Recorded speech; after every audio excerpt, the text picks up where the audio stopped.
เลยเนาะหาทางแม่เพิ่นเนาะพี่น้องอ๊บหาบนลงคุยก่อนลงยากเลยบนสูงพี่น้องคุยกับทางFCก่อนพี่น้องเนาะแล้วก็ทางทำแม่เพิ่นพี่น้องเพิ่นได้ฝากเงินเข้ามาอีกเนาะมื้อนี้พี่น้องจักอันเบิดฝากประมาณ3 ล้านไปปลายนี่แหละเนาะน้องงานก็ที่ซื้อไร่ก่อนพี่น้องซื้อไร่ก่อนเข้ามาตื่มทางไร่ก่อนแล้วก็ไปประตูที่มันบ่พอเนาะแต่ตอนนี้ก็ยังน้องหลานยังบ่ได้กดออกในบัญชีพี่น้องเนาะเดี๋ยวมื้ออื่นเนาะทางตะร้องเพิ่นว่าซื้อเอาอยู่ในบ้านพี่น้องเดี๋ยวน้องหลานสิถ่ายคลิปแล้วก็มอบเงินในทางตะร้องเพิ่นเนาะที่ว่าเป็นใบประตูเนาะทางตะร้องเพิ่นว่าถามเพิ่นเมื่อกี้นี่เนาะใบประตูเพิ่นว่าถึงอยู่ใบละ107,000เพิ่นว่าเนาะ4 ใบก็สิตกอยู่ประมาณ600,000ไปๆนั่นแหละพี่น้องเนาะกะว่าเนาะประมาณ600,000 607,000 608,000นี่แหละพี่น้องประมาณนี้แหละเนาะกะว่ามันแม่นว่าเนาะถ้าว่าบ่แม่นว่าใบประตูถึงใบละ107,000แท้บ่พี่น้องเนาะเอ้าจังได๋ก็ได้เดี๋ยวไปเบิ่งบรรยากาศน้ำกันพี่น้องเดี๋ยวไปนั่งคุยกับน้องเพิ่นก่อน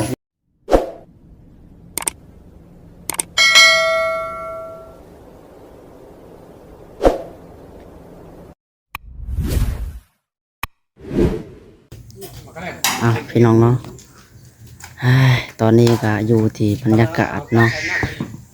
อยู่ที่เฮือนตะรองคือเก่าเด้อเนาะเอาจังไดก็ได้เนาะมาพอกันบรรยากาศตอนเช้าๆพี่น้องเนาะน้องหลาก็ได้ซื้อตะปูมาอีกพี่น้อง2 โลเนาะตะปู8พี่น้องแล้วก็วงกบตะรองเพิ่นเอามาแล้วบ่เนาะเดี๋ยวน้องหลาสิเอาเงินให้เพิ่นไปจ่ายพี่น้องเนาะเอาจังไดก็ได้ทักทายสบายดีเนาะสบายดีและสวัสดีเด้อพ่อพี่น้องเบิดสุขทุกคนพี่น้องขอกระทานน้องหลาอีกคือเก่าคือเดิมเนาะเพิ่มเติมก็คือในมื้อนี้พี่น้องอยู่ในบรรยากาศช่วงเช้าเนาะอยู่ที่เฮือนตะรองหรือเฮือนพอประสงค์คือเก่าพี่น้องทางเฮือนไอ้คำหลาก็ยังท่านได้ไปได้พี่น้องเนาะมื้อนี้เพราะว่าอยู่มาแวะตัวพี่ก่อนเนาะเพราะว่างานญี่ปุ่นก็ยังบ่หลายปานใดพี่น้องไปเดี๋ยวตะปูให้ประสงค์ก่อนยังตะปูวะเอาหิวเอามาถ่ายคลิปซื้อตะปูมาพี่น้องโลละ30,000 60,000แล้วก็ตอนเที่ยงเดี๋ยวจะออกไปซื้อปลาพี่น้องเนาะซื้อปลานิ่มเอามาให้ตะรองคนสิลาบก็แล้วแต่สิก้อยก็ได้เนาะเอาหันมาตั้งพี่ก่อนเนาะทั้ง2 คนสบายดีตะรองแล้วก็น้องแม็กนำเด้อเนาะพี่น้องพาน้องแม็กมาบ้านตะรองมื้อนี้เนาะมาผสมปูนอยู่นี่พี่น้องใครหรอกตอนก่อมันก็บ่ปานใดดอกเนาะส่วนมากมีแต่ผสมปูนแล้วก็คนบล็อกสำหรับน้องแม็กพี่น้องใช่เมื่อกี้นี่ขึ้นยินเสียงกระแปะแม่นบ่ได้หรอฮะแม่นบ่แปลงได้ล่ะตุละบ่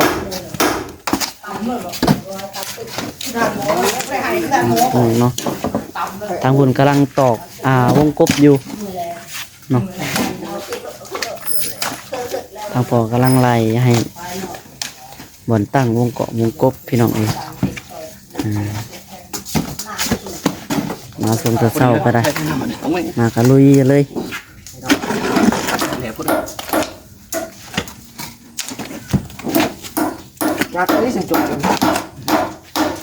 ได้มานะ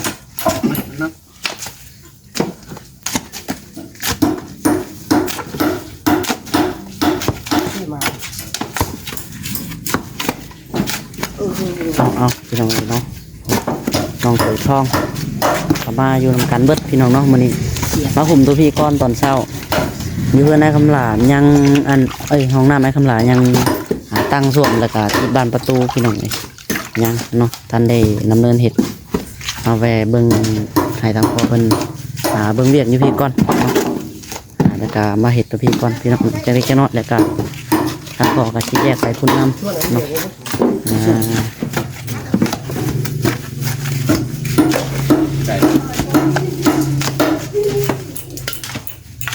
มันบ่ได้เลยลูก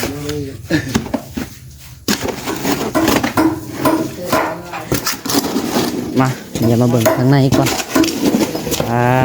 ต่อนี่แหละพี่น้องดีทางบ่าวส่งกันตอกวงกบอยู่เนาะสบายดีบ่าวส่งทางสั่งแปะก็มานะบ่บ้าน คนไปหาทางต่อกิน ไปหาหางต่อ ขี้งู พ่ออยู่บ่หางต่อ แล้วก็ลาเป็ดคนดีแท้ก็จะไปหาน้ำเป้าเลย ตอนนี้กำลังหันลาบเป็ดอยู่พี่น้องเนาะ รถเจ้าไปเชื่ออะไรจะจะมา ตอนเช้าอาหารเช้าเลยมากินข้าวเช้าอยู่พี่เบิดมือเนาะสั่งแปะ มื้อนี้สีดำเนินเรียบพี่น้องตั้งวงกบแล้วก็เนาะลายตั้งวงกบจนเบิดมื้อนี้แล้วก็สิเทคานน้ำพี่น้องตัวนะเนาะเทคานลายเทคานตัวใดมันยังบ่แล้ว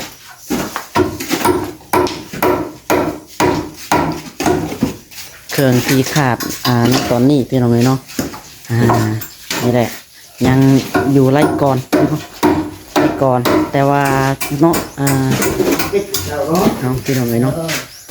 ทางแม่เพิ่นเนาะพี่น้องหาบนลงคุยก่อนลงยากเลยบนสูงพี่น้องคุยกับทางFCก่อนพี่น้องเนาะแล้วก็ทางทำแม่เพิ่นพี่น้องเพิ่นได้ฝากเงินเข้ามาอีกเนาะมื้อนี้พี่น้องเอ้ย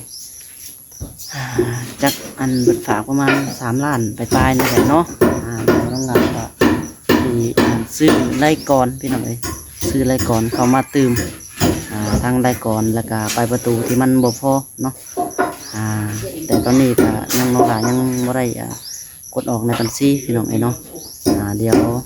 มื้ออื่นเนาะทางตะร้องเพิ่นว่าซื้อเอาอยู่ในบ้านพี่น้องเอ้ยเดี๋ยวน้องว่าสิถ่ายคลิปแล้วก็มอบเงินในทางตะร้องเพิ่นเนาะที่ว่าเป็นใบประตูเนาะทางตะร้องเพิ่นว่าถามเพิ่นเมื่อกี้นี่เนาะใบประตูเพิ่นว่าถึงอยู่ใบละ107,000เพิ่นว่าเนาะ4 ใบก็สิตกอยู่ประมาณ600,000ปลายๆนั่นแหละพี่น้องเอ้ยเนาะกะว่าเนาะประมาณ600,000 607,000 608,000นี่แหละพี่น้องประมาณนี้แหละเนาะแต่ว่ามันแม่นว่าเนาะถ้าว่ามันแม่นว่าใบประตูถึงใบละ107,000แท้บ่พี่น้องเนาะเอาจังไดก็ได้เดี๋ยวไปเบิ่งบรรยากาศนำกันพี่น้องเดี๋ยวไปนั่งคุยกับน้องเพิ่นก่อนพี่น้องแล้วก็เสียเงินจ่ายค่าวงกบเลยวงกบก็มาฮอดแล้วล่ะเนาะไปจังไดก็ได้เดี๋ยวเอาเงินในทางโอลมครับทางตะรองเพิ่นอีกเทื่อก่อนพี่น้องเอ้ยทางพอกำลังวัดแทกอยู่ทางนี้เนาะนี่แหละพี่น้องบรรยากาศมื้อนี้ก็แกะข้านเป็นอย่างเรียบร้อยเนาะตัวนี้ได้จ้าพ่อตัวนี้ก็ปิดเลยวะปิดแล้วเนาะตัวนี้เนาะก็ปิดเลยพี่น้องก็ใส่บุกแก้วน้ำเนาะเอามีแต่ว่าทาเบิ่งน้ำกัน4 ก้อนบ่ตัวนี้ตัววางกลางโอเคพี่น้องเนาะไปสัตว์เดียวไปเอาลงกับตะรองก่อนจักหน่อยหนึ่งพี่น้องพี่น้องเนาะพี่ทางตะรองกำลังล่างถ้วยอยู่ ว่าสิมีแนวถามเพิ่นอยู่พี่น้องเลยให้เพิ่นล่างถ้วยเพิ่นแล้วก่อนเนาะ สิถามเรื่องเรื่องซ่านนี่แหละเครื่องของเนาะเดี๋ยวรอเพิ่นล่างถ้วยก่อนพี่น้องเนาะจักหน่อยพี่แม่น้องแม็กโอ้หันมาตั้งเบิ่งทั้งพี่ก่อนพี่น้องเลยมาเบิ่งทั้งพี่ก่อนนี่มาเบิ่งนี่วิชานี่ผสมปูนนี่เบิ่งแล้วมาเบิ่งมายืนเบิ่งคักเอาลุงวัดเราว่าเบิ่งแล้วเบิ่งโหลาผสมโหวิธีซับวิธีขุดเนาะสั่งแปะเราถนัดก่อนเจ้าเด้เจ้าต้องเบิ่งแล้ว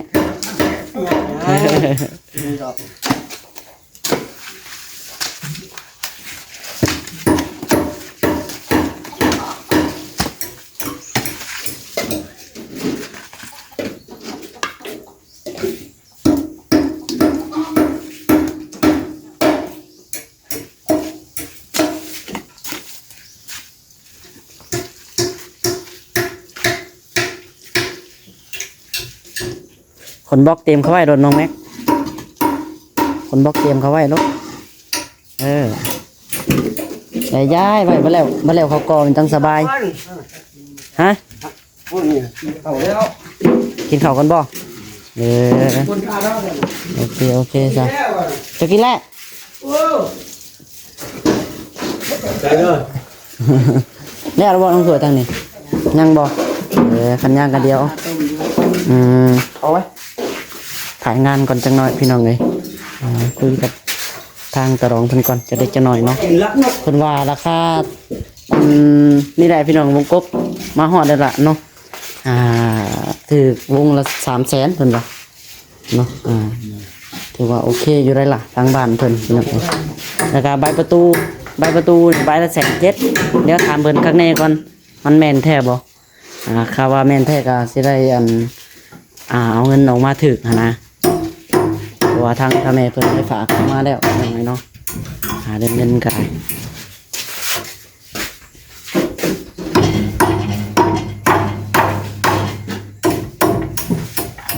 ในว่าบ่ต้องห่วงนะบ่ให้หยุดย่นเลยให้ต่อไปเรื่อยๆแล้วพี่น้องเลยดำเนินไปเรื่อยๆ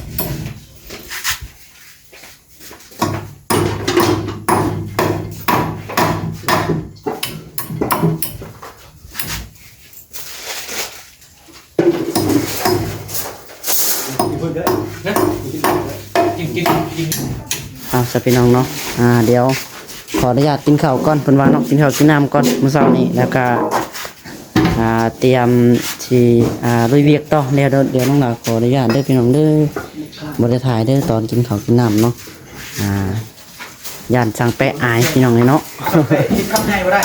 เดี๋ยวสั่งแปะเฮ็ดคำใหญ่บ่ได้พี่น้องเลย สังแปะกินอะไรแล้วสังแปะตัวแล้วก็กินน้ำหนักเลยปีก่อน เดี๋ยวน้องหลาขออนุญาตหยุดกล้องก่อนพี่น้องเลยพอดีสิสากแบตไว้ก่อนเนาะสากแบตไว้ก่อนพี่น้องจักหน่อยจักเป็นจังไดโทรศัพท์ก็ได้มันอยากกระตุกกระติกพี่น้องเลยเนาะเดี๋ยวรอก่อนมันยังคายจอได้พี่น้องเด้อขอตัวลายๆเนาะพี่น้องเนาะมาคุยกับตะรองเพื่อนก่อนเนาะ มาเด้อนั่งอยู่ดีแหละพี่น้องเนาะเพราะว่าที่นั่งอยู่ในบัดมันเสียงหลายอย่างเนาะจากใดเสียงโตเสียงสวรรค์เพิ่นเจาะกำลังงันก็เนาะเอาเนาะตะรองเอามาวงกบนี่เป็นวงเท่าไรตะรองวงละ300,000วง300,000บ่คือเอามาเติมพี่น้อง2วงเนาะ2วงกับประมาณ600,000เนาะ600,000แล้วใบประตูได้ถามน้ำด้านเพิ่นมาไปเท่าไรใบละ170,000สี่ใบนี่สิตกประมาณมัน600,000ไปๆนี่แหละเนาะน่าจะแม่นพี่น้องเลยเพราะว่าน้องหลากะจะได้พี่น้องเลยจะดาวเอาประมาณ600,000 700,000นี่แหละประมาณนั้นแหละเนาะพอใบละ107,000เนาะมีตัวมีอยู่4ใบพี่น้องให้พี่คูณแต่คอมเมนต์มาเบิ้งพี่น้องเนาะว่าน้องหลากอะไรถืออะไรพิษเนาะประมาณ680,000เนาะประมาณนี้แหละเดี๋ยวมันนั่นมีแต่ว่าให้ตะรองเอามาได้ก็ได้เนาะถ้าว่าไปเอาไม่ได้ให้ตะรองเอามาได้เดี๋ยวมือเสียเอามันมาจ่ายเด้อรายการมื้อนี้พี่น้องเนาะทางตะรองเพิ่นได้แปลวงกบมาอีก2วงเนาะเป็นยังพี่น้องน้องหลาคือใส่ให้ตะรองไปเอาพี่น้องถ้าว่าน้องหลาไปเอานี่ละความราคามันก็สิเพิ่มขึ้นนะพี่น้องเนาะให้ตะรองเพิ่นเอาบ่ว่าอย่างกับคนในบ้านเพิ่นต่อราคาลดกันได้อันนี้วันน้องหลานขายติดแล้วบางคนอันนี้แน่นะพี่น้องเนาะเดี๋ยวน้องหลานสินับเงินก่อนเนาะเงินให้ตะรองก่อนพี่น้องรายการมื้อนี้เดี๋ยวน้องหลานสิไปซื้อปลาน้ำเนาะมื้อนี้ซื้อปลามาก้อยให้ตะรองเพิ่นมาก้อยก้อยตอนเที่ยงนี่แหละเนาะ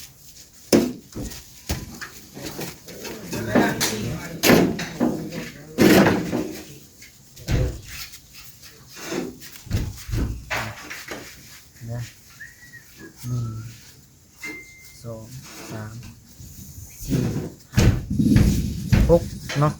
600,000เนาะเฉพาะวงกบโดยให้ตะรองเพิ่นไปจ่ายเด้อเนาะ ให้ตะลองเพิ่นไปจ่ายเองซะพี่น้องเลยเนาะแล้วก็ตัวนี้พี่น้องเลยค่ากับข้าวตัวนี้เนาะเดี๋ยวน้องหลาสิไปซื้อปลานิ่นพี่น้องเลยซื้อปลานิ่นเอาจากโลนึงเนาะจังเป็นโลตั้ง60-70นี่แหละพี่น้องโลได้หยอกประมาณโลไปปลายนี่แหละเนาะวันโลครึ่งเนาะเดี๋ยวน้องหลาสิไปซื้อปลาพี่น้องกับข้าวยังเหลือเงินอยู่แสนเนาะ130,000พี่น้องเลยน่าจะพอจะดอกเนาะสำหรับในปีมื้อนี้พี่น้องเลยเอานี่จะว่าบัดนี้เนาะเดี๋ยวน้องหลาแจ้งบวกทางตะรองเติมเลยพี่น้องเนาะมีเงินมีงบเข้ามาเติมอีกแล้วเด้อตะรองเด้อเนาะเพราะว่าเฮ็ดแล้วอยากเฮ็ดให้มันต่อไปเลยทางทำไมเพิ่นว่าเนาะเพิ่นซื้ออันเตรียมสิซื้อรายก้อนบัดเพราะว่ายังขาดรายก้อนเด้ทางทำไมเพิ่นฝากเข้ามาอีกเมื่อเช้านี้จำนวน3 ล้านนี่แหละเนาะ3 ล้านปลายๆเนาะแต่พอดีเพิ่นหักออกค่าบัญชีเพิ่นก็ยังประมาณ3 ล้านเต็มนี่แหละเนาะถ้าว่าเพิ่นบ่หักหลายกว่านั้นนะนี่ก็บ่ฮู้คือกันเวลาโอนมันก็ต้องได้หักอย่างนั้นตลอดหักค่าบัญชีเพิ่นค่าธรรมเนียมว่าซั่นซะเนาะเพิ่นว่าค่าธรรมเนียมพี่น้องนี่แล้วก็มื้อเดียวน้องหลาสิเข้าไปซิโนอีกน้องเนาะสิออกไปแต่เช้ามื้อเข้าไปอันซื้อซีนเนาะมาสู่ทีมงานซอยจุมื้อกันจูดิบได้ก็จุ่มเมาเนาะพอสิตามตลาดเนาะมันมีอยู่ดอกเนาะเดี๋ยวน้องหลาสิได้เข้าไปมื้อแต่มื้อนี้อันกินก้อยปลาซะก่อนเนาะสุดท้ายนี่ฝากตะรองขอบใจทางแม่อ้อยเพิ่นแน่เนาะแม่ให้ลูกมาก็ให้แม่อายุยืนยาวหมั่น1,000 ปีอย่าได้ลาเด้อแม่เด้อให้อยู่ดีมีแห้งให้ซื้อได้ขายมานเด้อแม่เด้อสาธุเอาโอเคพี่น้องเลยน้องลากาดีมุกดีใจน้ำทางตะรองเพิ่นเนาะที่มีทางพลักแม่เพิ่นมองเห็นความงามความดีพี่น้องเลยเอาน้องลากาโอเคพี่น้องเนาะ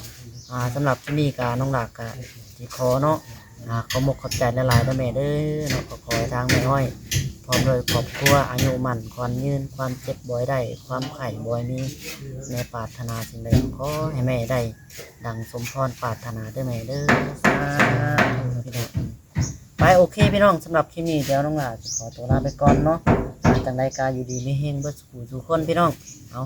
บายบายนะพี่น้องเนาะโดยสบายทางทีมงานกำลังตั้งวงกบอยู่ได้พี่น้องเลยเนาะปิ่น2 กล้องเมื่อก่อนจักหน่อยนึงพี่น้องไอ้ครูทางพอกำลังตั้งวงกบอยู่พี่น้องเลยพูน่ะกำลังตั้งวงกบกำลังนี่โยบาสงกับก้อพี่น้องเลยไปโอเควันนี้เนาะสำหรับคลิปนี้ขอตัวไปก่อนพี่น้องเอาบายบายพี่น้องสบายดีเนาะ